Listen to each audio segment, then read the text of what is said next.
Ahead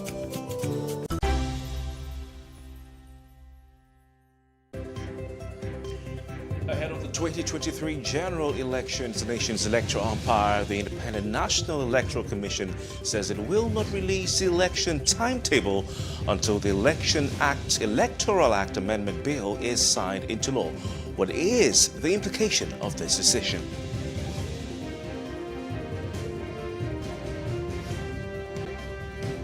The pyramids are back. This time, not granite pyramids, but rice pyramids. President Muhammadu Buhari yesterday unveiled what is said to be the world's largest rice pyramid. Better days ahead for the agricultural sector. We take an in-depth look at these on the program. And as usual, we dive into the headlines from the nation's national dailies on The Breakfast.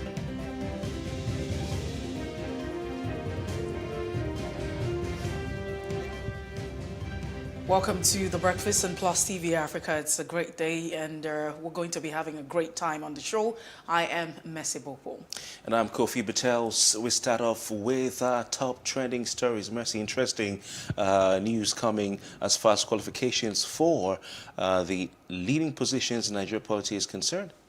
Of course, and that's because you have the Speaker of the House of Representatives, Femi Gbajabiamila, raising the concerns that the National Assembly should pay attention into reviewing the Constitution to amend it to ensure that we have an upward review for qualification. It might also interest you to know that the qualification currently, I think it's at the SSC School set, yes. School of Thought, and the question is, will that enhance performance? Would that bring about good governance? Would that solve the security concerns? Whether or not a person has a high educational qualification, does that translate into having good policies and what have you? But I think it's a two-way thing. So it's for this change, is that what you're saying? You know, So I'm making a case, and I'm also not making a case for it. I'm for it. I'm also saying that as much as that's very, that's a good one, but it's not necessary. I mean, it's not the criteria. Like we talked about it yesterday. We have seen professors who are governors. You know, we have seen academics,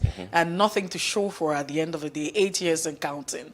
And so, what is the especially those who are occupying the #1 position in the country, usually a subject of debate. I mean, it's not just with Nigeria. You go back all the way to the United States of America, it's been an issue. And I'm sure there are other countries we can point out that have had issues like this. But in Nigeria, the academic qualifications of the current president have been called into question before. And therefore, you have supporters of the different political parties taking sides on this, and it's evident in the discourse online. Like you've said, there are pros and cons of such a move. Of course, you look at the fact that the Constitution is Constitution; it has to be amended. The Electoral Act also needs to be looked at before such a move is implemented. But maybe those who are going. Did we have, because you're looking at the time is very slim. You have to talk about preparations. Elections are not just you don't wake up in the morning and say you want to become a governor or president. You must have been working before. So you probably would have had it. all of your strategies. So if you don't have these laws already in place, if you don't have the backings of the law very early existing, enough time so that people can actually prepare. So because you are meant a particular but we don't have to wait for almost an election year, more like the eve of election before we begin to make, for instance, yesterday, we heard that INEC will not be releasing the electoral, we just said, to the electoral timetable until they show the Electoral Act Amendment Bill being passed. These are things that they need to be planned well. The logistics and the planning that goes. Celine Dion apologized to her fans because she says that they had bought tickets and all that, and she says the planning it takes into that goes into the work that goes into planning a concert, is a lot. So I said to myself, if a musician does a lot of detailed planning for just one concert, how much more an election? A lot of planning goes into the election. So it's going to be tough to see how this plays out, like you said. It's going to be tough. But then again, some people have also asked, I've looked at some of the comments online, some have asked them, what's the value of a university degree in the country today? What do people need to go to get the degree? Do you meet graduates who make you go, is this one a graduate? what is the quality of the education we have in the country today? You know, that makes you meet someone who is a university graduate or master's degree holder, and then you say, yes, this person is teaching me something. And this is what people online were saying. I was finding interesting some of the comments that having a degree in the country today doesn't necessarily mean that you put in the work. You know, with all the strikes that have been going on and all that, we need to look at the quality of education and learning we have. And then we also need to pay attention to the fact that the world, because we've actually paid attention to, Yes. you know, the conventional institution, and so we constantly pay attention to it. The world is moving away. These days, people are looking for who can solve problems, problem solvers, and not necessarily because we go to school and we'll be taught theories, and at the end of the day, you come out, you're faced with real life challenge. Yeah. How do you handle all of this? And this is the reason why you see a lot of people sometimes, you know, commit suicide, because we haven't been taught that failure is part of life. So it's something maybe we need to include it. So there are a lot of things. It goes beyond just having, you know, academic qualification and all of that. Well, moving on, the federal government on Monday filed a fresh terrorism charges against the embattled leader of the proscribed indigenous people of Biafra group, Nnamdi Kanu. In the amended processes filed before the Federal High Court sitting in Abuja, the government increased the counts in the initial charge it preferred against him. Kanu, who has been in detention since alleged abduction from Kenya, some say repatriation and return to Nigeria, faced as 7 treasonable felony charges, Mercy. But now he was expected to enter a fresh plea or respond to the charges of 15 amendment charges against him. The charges were amended, like we said yesterday, discussed yesterday. AG4 is still. And shortly before adjourning the matter, because of course it's going to be really impossible for Kanu to enter a plea to something, charges that just came up barely 24 hours to his appearance in court. Before adjourning the matter, the trial judge should be allowed the maximum comfort possible. I mean, how does that sound? The maximum comfort possible. Now, if you check out what he wore yesterday, it's still the same outfit that he was captured in, or he was arrested in and brought back to Nigeria. Show online and on air with Love Nigerians' reaction to this. So for me, my concern is, why would the Office of the Attorney General, I mean, after 2 years or thereabout, just all of a sudden increase the charges? As much as I would agree that, you know, it's a yes, that they do have a right to increase or reduce charges, that is it, but it has taken, I mean, that's a lot of time. So what happens to the proof of evidence before you get a case to court? So you probably, I mean, the fact that the case in court is that you have established all of the evidence, and so therefore you can continue. So all of a sudden you wake up and then there are new charges. Where are these charges coming from? Because we cannot talk about the merit of the case. That's, you know, totally on, you know, the law, the books, you know, off the books. Yeah. But look at some of these issues. So it's a concern. Now, if you remember vividly in November, I remember in November, this happened in November, and what are we again? We're in January. So he granted just a few. Yes. Sorry to interrupt you. Well, he granted an interview a couple of weeks ago, that famous interview at a TV station, and where he said, with a media house, sorry, where he said, you know what, Kanu should defend himself in court. The government will not release him, you know. And so people like you said are asking, you know, you've been given sort of a feeling, even your words, that there could be a possibility, especially with the, like you said, Attorney General and Minister of Justice saying that the federal government explore the possibilities. But some pundits said that maybe Nigerians are rushing to conclusion regarding that statement. No, it's not that the president categorically said he was going to grant an amnesty. But I mean, the fact that he said he was going to... Yeah, there's a possibility. And of course, he met, you know, with these leaders. And then he had agreed to the fact that he was going to meet with them just for, you know, peace and what have you. So shortly after, 3 months after or thereabout, then we have new charges. I mean, it calls for a lot of concern. As much as we will continue, I agree, it's okay to say that, yes, they do have a right to increase the charges or reduce the charges, however. But we're saying that after how many times? He was first arraigned in 2021. 2021? Yeah. I'm not Yes, yes. He was captured in July 2021 and taken. The very first time he was arraigned. Yes, but I mean, his lawyer Michael Zekome still echoed some of the things we said here yesterday, and so our guest said, though our guest on the off the press was saying, you know what, it's still part of the practice in law. I think they call it the Administration of Criminal Justice Act. But you can do that. You can do that, but you're also asking that if you, for the fact that you're in court, you means you have proof of evidence. I mean, that's why you're in court already. So at what point do you now have new charges? If we're in a system where the legal, the judicial system or the legal system is very functional, you know that this case would have been done. We would have been done with this case by this time. So it's taking. Yes, the words of Michael Zekome, his legal counsel, are very, very also instructive and even support what you're saying, because he said that the last adjourned date was in December. Which is, or November, I think, which is barely 1 month away from us. They had about 1.5 months, basically, to amend the charges against him and increase the counts from 7 to 15.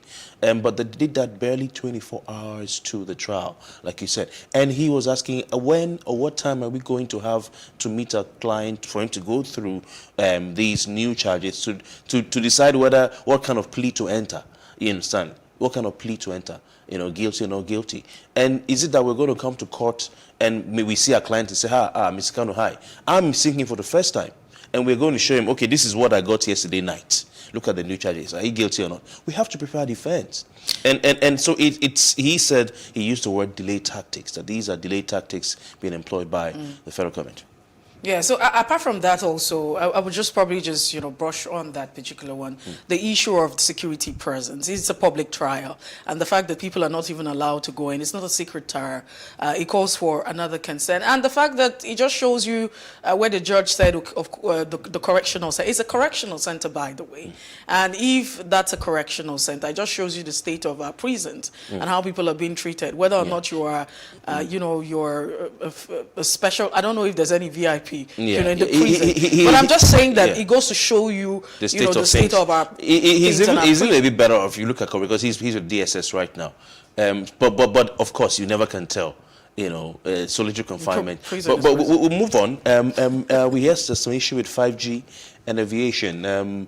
Of course, the global aviation industry is said to be facing a catastrophic disruption from the rollout of the 5G network service this week. According to the leaders of major airlines in the world, they had to write a letter to the United States transport and economic officials saying that the launch of this long-awaited, long-expected and anticipated 5G technology could ground flights and leave tens of thousands of people and even possibly millions around the world stranded. So this is quite surprising because, we've been looking forward to this 5G technology and how it's going to make life easier. Some people have said it's the best thing since sliced bread, and now the airlines are coming out to say that if the technology goes ahead, we may not be able to fly. Well, so for me, that with the third generation mobile network and what have you, the fourth generation, there's been a lot of conspiracy theory as regards that. At the time, the 3G network, we had some people saying, it was the reason why we had, is it the flu at the time or SARS? The virus at that time. All sorts of things. Are we and here? so, yes, when the you also had the fourth generation network. There was also another one associated with the swine flu. And so if you begin to look at the times, even, with the fifth generation network, people say, okay, so they have decided to associate this with all of the viruses and diseases, and they say, okay, this is the reason why we're having all of this outbreak, including the 5G network. We've had that coronavirus, 5G. yes, as we well. couldn't sleep about. Exactly. So I just want to believe that this has been scientifically proven, because all of those thoughts and what have you, postulations have not been. Science have come out to say that this is not actually it. So I just also want to believe that this is not another conspiracy theory. Has that been proven by science? Because that's what you want to say. As much as we know that the aviation sector has raised a concern, but we should be able to find out if that's really the case. Yeah, fantastic. I think that's very important for us to find out. But I think the difference between what we're seeing now And what we saw with 5G, 4G, and 3G will be that this is coming from the scientists, not from the people who are seeing cables being rolled in the background in the mass and saying, why are they doing this even though there's a lockdown? It's not coming from the preachers, because I saw a lot of messages where preachers are saying, some conspiracy and all that. But we have those cables being laid in Lagos as well. I've seen some of them being laid around. And we're told that the 5G will bring very fast, ultra fast is the word they use, internet speeds, extra bandwidth, and increased connectivity. So, we're looking forward to it. But science versus science. Let's see what happens at the end of the day, because we don't want to be flying and hearing that because of 5G there's been an air crash and all that. We don't want to have that. Anyway, interesting times we live in. Interesting times indeed. Well, we'll step on the brakes right now, and when we return, we will be looking at the papers. We call it Off the Press. We'll be right back. Good morning.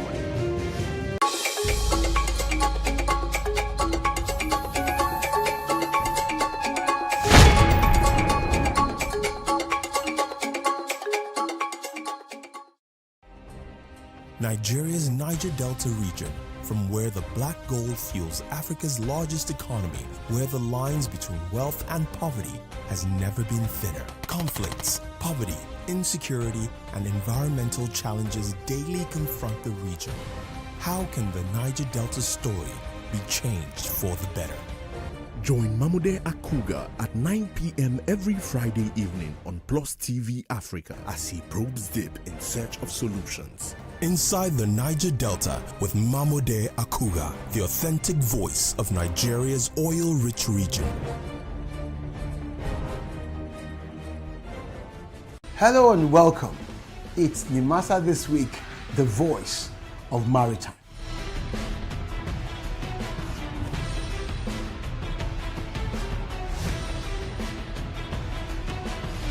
Nimasa This Week is brought to you by the Nigerian Maritime Administration and Safety Agency. Statutorily mandated to ensure that there is regulation and promotion of matters affecting our waters.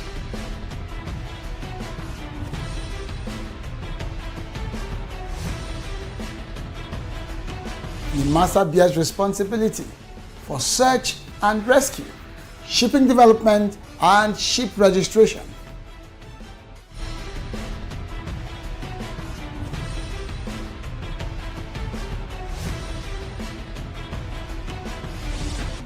Nimasa This Week, the voice of maritime, showing on this channel.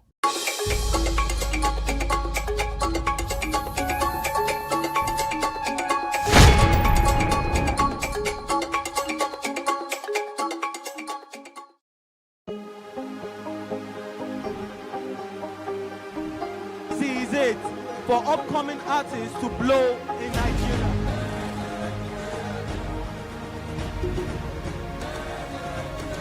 Welcome to Plus Trending. I am Booking November, your host, saying thank you for joining us on today's episode. Welcome back. It's tea time on PlusTvAfrica. Practice makes perfect. I'm not perfect yet, but I'm a lot better than I used to be. He's a king. He's entitled to marry 100 if he wants to.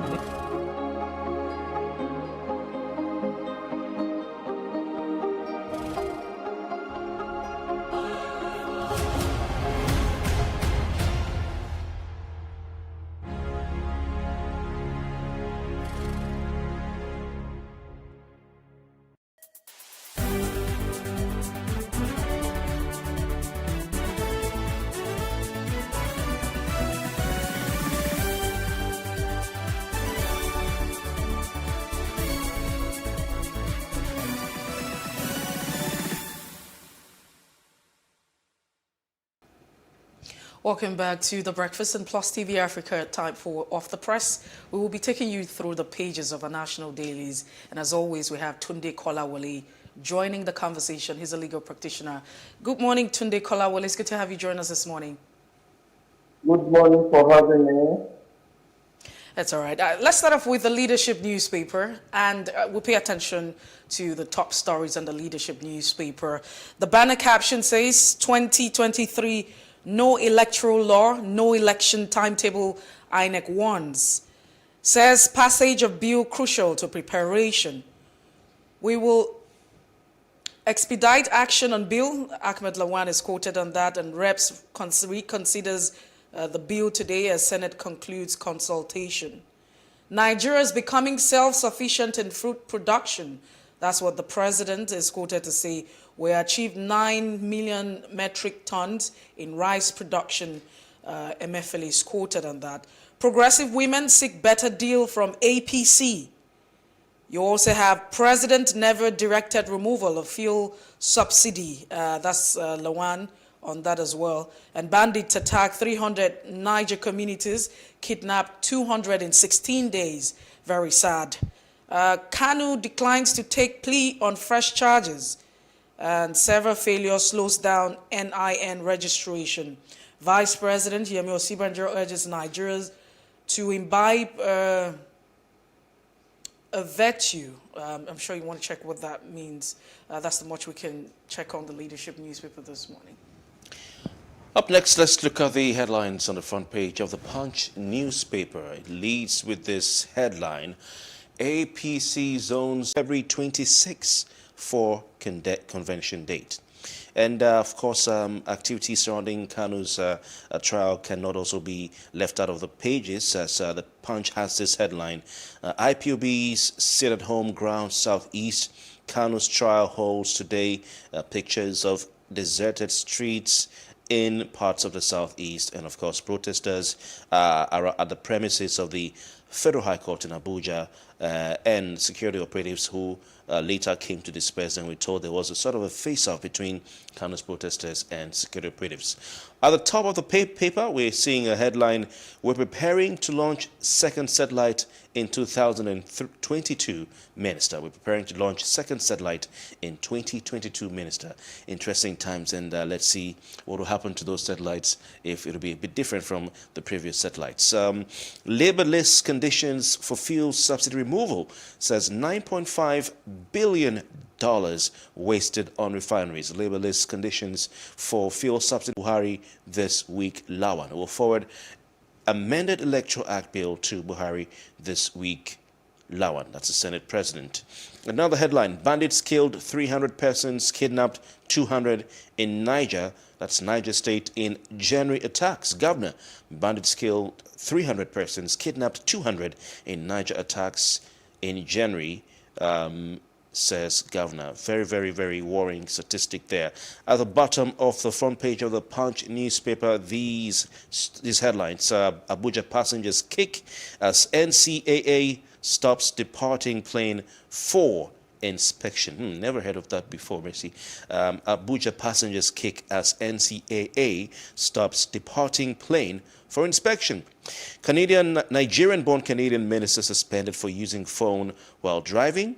FRSC blames speeding as 12 killed in Ondo highway crashes. NSCDC nabs 4 headsmen robbing travelers on Kwara Highway. Presidency: wealthiest aspirant will fail, Osinbajo best in APC, says ex-governor Aliu. And finally, no capital vote for NIPOST in 28 years. That's coming from the Postmaster General. All right, away from the Punch, let's check out the Nation newspaper this morning. And the bold caption says, how governors forward plot to curtail APC convention. New leaders to be elected February the 26th. Buhari supporters seal date. And that's what you have there. No decision yet on petrol subsidy removal, says Ahmed Lawan. That's very, very, funny and interesting as well. 2023, you have coalition begins lobby for Jonathan. Find out which of the Jonathan they're talking about. You have stock investors for terrorist link screening and fresh treason charges for forced shift of Nnamdi Kanu's trial. And just before we move away from the Nation newspaper this morning, Nigeria on food sufficiency path, says the president, as one trunk of rice production has been made. President to get reworked electoral bill this week. Lawan raises hope. Senate and House begin work. All right, that's it on the Nation newspaper this morning. All right, time to delve into the details and, of course, analysis with Mr. Tunde Kolawole, who is a legal practitioner. But before we do that, yes, okay, yeah, he's a legal practitioner, of course. Let's start things off with a story from the APC, and of course, Messi, as you rightly said, on the front page of the Nation newspaper, some attention, major attention being given to that story. Mr. Kolawole, what are your thoughts on this? Finally, the All Progressives Congress has a date, and of course, has finally also zoned the seats, different offices in its executive to the different geopolitical zones of the country. We're hearing North Central will take the chairmanship. Your thoughts on this? Well, thank God that the APC has finally been able to settle their rancors and arrive at a date in which their convention will be held in Bergoglio. That has stalled the convention, and to the best of my mind, would have been a thing of worry for most Nigerians. Because this is the ruling party, the party that is in power, we all expect them to be better organized than they have demonstrated. Furthermore, don't forget, we have been practicing this democracy since 1999. That is more than 20 years ago. So by now, we expect that all the different political parties would have been getting deep with the nuances of democracy, with the nuances of party organization, with the nuances of organizing conventions, rallies and party congresses and what have you. But that has not been our case. For the APC, it's even more worrisome in the sense that part of the ladder they used to climb into power is the absence of organization in the party that was before them. That is the PDP that was in power before them. But they are demonstrating that they are worse organized than even the PDP as a political party. But just like I said, thank God is coming. But the question the average Nigerian will be asking themselves is, if the party itself is not organized, then how would they be able to govern, rule Nigeria, organize Nigeria in a diligent, in a most cohesive, in a most predictable manner? Because if you as a party is not organized, chances are that you will not be able to govern in a very diligent manner. So it's sad that it took them this long, but it's never too late. Thank God they get their act right and then organize a convention that will be satisfactory to the rank and file and all members of that party and for the good governance of Nigeria. All right. That story, by the way, is from the Punch newspaper. Messi's, before I come in, I also want to ask a follow-up question. You said you hope, Mr. Kolawole, that they can put the axe together, but that's the big question, and the question on the minds of a lot of people because of the emergence of parallel state executives in different states across the Federation. Congresses, yes. Yes. So are you confident that they can do what you're hoping they will, which is to get the acts together and organize one national convention? I doubt it, but I don't want to be seen as a pessimist. The reason being that you and I know the origin of the APC is an amalgam of different political parties. But it seems that they have not been able to kind of collapse the different political parties that form the APC into one. They have been finding it difficult to unite and to come out with one single political party with a single ideology, single orientation, and a common goal. But in almost all the different states of the Federation, Osun, for example, Imo, for example, Lagos, for example, all the different parallel congresses and conventions, they have not been able to resolve those issues. But it's not impossible that with the intervention of Mr. President and the Vice President, and when they also see that their lack of organization or disorganization, that the other political parties, especially the PDP, might take advantage and then roll back to power. This might be the reason why I am optimistic that they might still be able to cobble together a similar kind of alliance that would at least allow them to be able to participate in the 2023 election. Because our allies are incorrigible people, they know what is at stake and know that if they don't get their act right and they lose political power at the center and in the state, that might be Armageddon for them. Okay. It will be difficult for them to come back to power in a very, very long time to come. All right, Tunde Kolawole, let's also shift our attention and look at the Leadership newspaper this morning, where the electoral umpire is saying there will be no timetable if there's no electoral law. Where does this leave us as a country? Honestly speaking, the INEC people have been economical with the truth with regards to that pronouncement. The truth of the matter is, and the position of the law is, the 2011 Electoral Act can still be used to conduct the next election if no new Electoral Act is passed. Because the 2011 Electoral Act has not been abrogated, and there is no lacuna in law.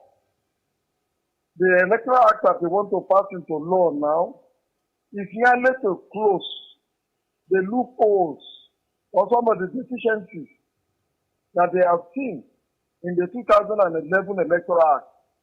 I suspect that they also want to raise the electoral process to a higher level so that they will be seen to be upping their act. But to say that because 2003 Electoral Act is not passing to law, there will never be an election, there will never be a timetable. I don't agree with that. What INEC is required to do is to amend its own internal rules and regulations for the conduct of the election. In the light of the 2011 Electoral Act, if no new Electoral Act is passed into law, but with that as it may, it is better for us to have a new Electoral Act. You and I saw all sorts of deficiencies in the Electoral Act of 2011 that led to a plethora of court cases, a lot of rancor, which we are yet to recover from. So the better they pass the new Electoral Act into law, and the quicker that Mr. President signs this into law, the better for us as a nation. The contentious issues are about 2 or 3. Transmission of results through electronic means, and then the use of direct primary for the selection of the flag bearers of the different political parties. I think there was also one other item that Mr. President disagreed with. You can amend the areas the president has disagreed with. You can even expunge them totally from the proposed electoral law, and then pass it to Mr. President to sign. But that will not speak well for us as a nation, because we are in the 21st century, and every nation of the world always find ways and means to improve on the electoral process. So why would Nigeria stagnate? And take, for example, the transmission of the election results through electronic means that Mr. President is complaining about is not a new thing in Nigeria. The 1999 election that brought Abiola, that Abiola was said to have won, was transmitted largely through electronic means. And it is also not true that in some local governments of Nigeria, there are no frequencies to transmit elections results electronically. You can use Suraya. You can ask the army to make their facilities available for you. Furthermore, the police also have communication facilities. They don't use the ordinary facilities that you and I use. And there are other mechanisms, ways and means that some of these results can be transmitted. So, but we don't know why Mr. President is opposed to the transmission of the election results to electronic means. For the selection of the flag bearers of the different political parties, I agree with Mr. President that it is not good for us to dictate to the different political parties how they select their different flag bearers, whether through consensus, whether through direct primaries, or whether through the delegate system. That is their internal affair. The people in the National Assembly merely went to pass that into law as a means of caging the godfathers, the people who dictate those who carry the flag of the respective political parties. Instead of using the electoral act to fight the godfathers and to ensure that they report to the National Assembly without any impediment, they should go into their respective political parties and fight the godfathers. After all, the rank and file, the ordinary members of the different political parties are more than the godfathers. Okay. They can ensure that the whims and caprices of the godfather does not always carry the day, does not determine who gets the flag to run elections or to stand for elections in the different political parties. Okay. That aspect of the Electoral Act, in my humble opinion, was made kind of an enlightened self-interest, or even if you like, describe it as an unenlightened self-interest. They did it for their own personal interest, not because they want a better democracy or a better method of running or selecting the flag bearers of the respective political parties. Okay, Mr. Kolawole. Interesting that 10-count charge instead of deserted streets on the front page of national dailies. What do you make of this whole sit at home and of the whole process, especially the sudden amendment to the charges the man is facing? You know, if you remember, I have been one of those Nigerians who have been saying that Kanu's case, like that of Kensaruwe, were not meant for the court. These are cases that better results politically. And my position would appear to be coming through or to be coming to pass. How would you, at this stage, start amending the charges against Kanu?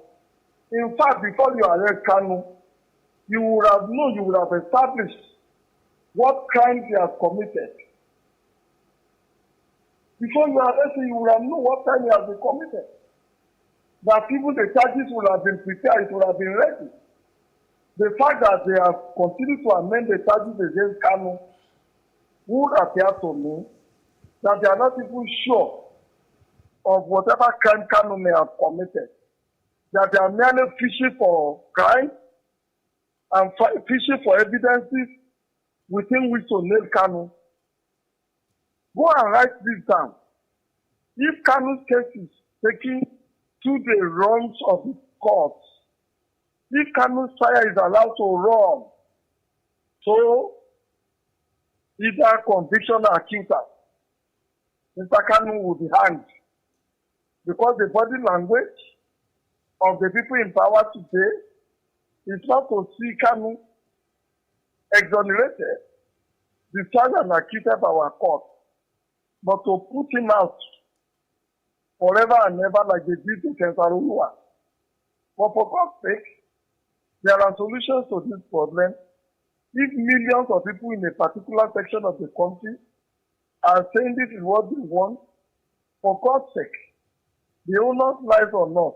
The statement of the lead counsel for the federal government, the prosecution team. He said that everything that is being done has been done in accordance with the administration of criminal justice procedures, and that this was not unknown to law to come up with amended charges 24 hours or barely 24 hours to the court date. That is not true. Let me give you one example. Do you know the canon of the law is that you are not supposed to arrest a suspect. You are not supposed to take anybody to court on a holding charge. It would appear that what they have simply done is to arrest Mr. Kanu and take him to court on an holding charge, and then now begin to investigate and now begin to collect the evidence and whatever material they are going to use against them. That is not the law. You go to other parts of the world, or take, for example, the case of people Hush Puppy. Have you heard, since Hush Puppy was arrested, that the American FBI have been amending the charges with which they are taking Hush Puppy to court and the other people? Because nobody arrests you until a prima facie evidence, until a prima facie case is established against you. It is only in Nigeria that the security people will arrest before they start investigation. And then when they take you to court, and then you apply for bail, they will say, my Lord, please don't grant them bail. We are still investigating. We tamper with the process of investigation. That is putting the cat before the horse. A man or a woman is arrested for suspicion of crime is supposed to be taken to court within 24 hours. If there is a court within jurisdiction, and if there is none, you take him to court, the nearby court, within 48 hours. These people are not ready to try Mr. Kanu. It would appear to me they don't have any sufficient evidence against them. It would appear to me that they also realize that the case is political. That is why they are finding ways and means to keep him in perpetual custody until they probably get through with the election of 2023. Because whichever way Mr. Kanu's case goes, we have a lot of implications and ramifications for the 2023 election. And the party in power that is trying in will not want anything that would jeopardize their success, their victory come 2023 election, either in the other parts of the country or in the southeast. And you and I do know that the party in power is desperate to have a foothold in the southeast. I repeat, Kanu's case is not a case for the court to decide. It is a political case that we should resolve on the roundtable conference.